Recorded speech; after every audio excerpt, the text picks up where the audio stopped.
Flight எடுத்து ரொம்ப நேரம் ஆச்சு, அக்காவை காணும்னு பார்த்தேன். அக்கா வந்துட்டாங்க. பாதுகாப்பு உபகரணங்களை பற்றி அக்கா ஒரு எக்ஸ்ப்ளனேஷன் கொடுக்குறாங்க. சூப்பர்க்கா, ஃப்ளைட்டு விழுந்தால் பலூன் எடுத்து ஊதணும், அவ்வளோதானக்கா, ஊதிடலாம். ஓகே, ஒரு வழியாக ஷார்ஜா வந்து இறங்கியாச்சு. ஷார்ஜா வந்து இறங்கினோடனே குளிர்னு சொன்னாங்க, கொஞ்சம் ஜாக்கிரதையாக இருந்துக்கணும். ஓகே, தேங்க்யூ, பாய் பாய்.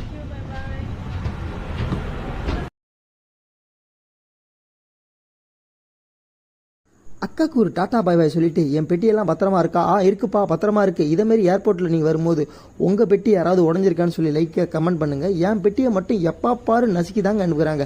2 டைமுங்க, போகும்போது நசுக்கிறானுங்க, வரும்போது நசுக்கிறானுங்க. ஹேண்ட் லக்கேஜ் கூட ஷார்ஜாவில் என் ஃப்ளைட் எத்தனை மணிக்குன்னு பார்த்துட்டேன், ஷார்ஜா டு சென்னை. ஓகே, 7 மணி நேரம் 6 மணி நேரம் வெயிட்டிங் இருக்குது.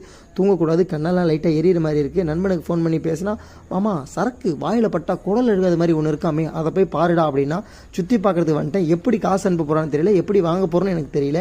அவன் கேட்டேன், இங்கே தான் இருக்குது, போய் தேடுங்க அப்படின்ட்டான். வாங்க பார்க்கலாம்.